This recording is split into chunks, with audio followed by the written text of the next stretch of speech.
ಪಾಂಡ್ಯ ವಿರುದ್ಧ ರಾಷ್ಟ್ರಧ್ವಜಕ್ಕೆ ಅವಮಾನ ಮಾಡಿದ ಆರೋಪ.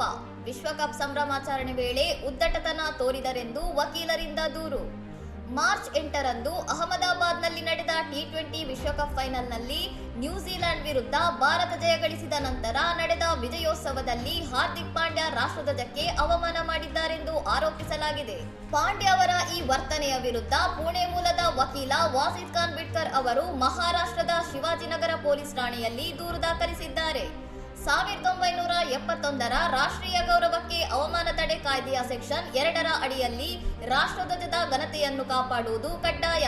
ಆದರೆ ಪಾಂಡ್ಯ ಸಂಭ್ರಮದ ಭರದಲ್ಲಿ ಧ್ವಜದ ಗೌರವ ಮರೆತಿದ್ದಾರೆ ಎಂದು ವಕೀಲರು ಅಸಮಾಧಾನ ವ್ಯಕ್ತಪಡಿಸಿದ್ದಾರೆ.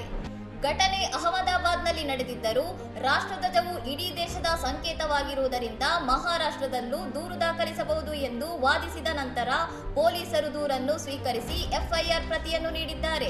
ಇನ್ನಷ್ಟು ಸುದ್ದಿಗಳಿಗಾಗಿ ನೋಡ್ತಾ ಇರಿ ಸೌರಂ ಟಿವಿ.